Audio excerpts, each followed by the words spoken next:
Poleni, I'm quite sure nyinyi pia mmekula tear gas kiasi.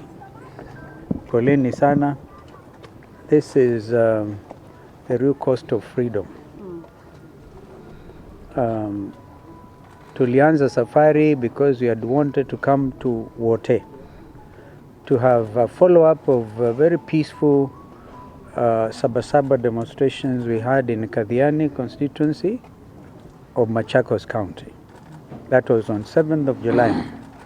So similarly, we thought Wote was going to be even more peaceful. But on the contrary, the police decided to use excessive force. And we realized this excessive force has been used everywhere today. We cannot have a country where men and women bearing arms use them against innocent citizens. We are told that we have lost lives in Mulolongo, we have lost lives in Emali, and surely this cannot be acceptable. I think we also made it plain when we issued the last statement, which was read by the Honorable Mother Karua, that individual policemen and women who use excessive force will be held liable individually, and Kenyans are asked to take stock of those excesses, because this cannot go unpunished. We are following the Constitution, unless the Constitution itself is wrong, which it is not, on the right to picket, the right to peaceful demonstration.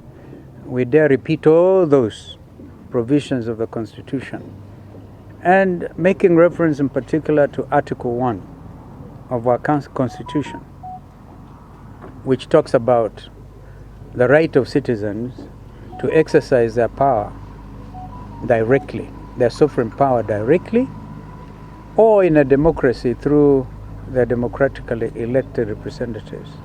But we also made it clear that where the elected representatives get themselves compromised, then the people have the right to take sovereignty in their own hands and exercise it in accordance with the law.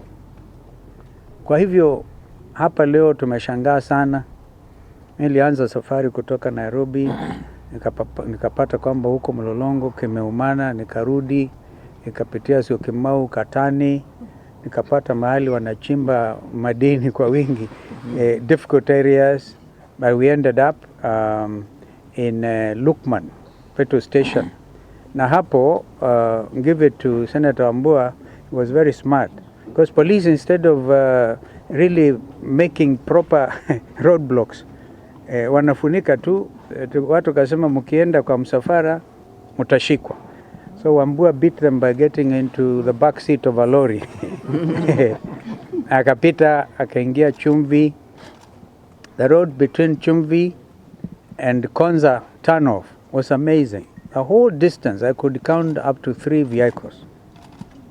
And then we turned onto the road towards Wote.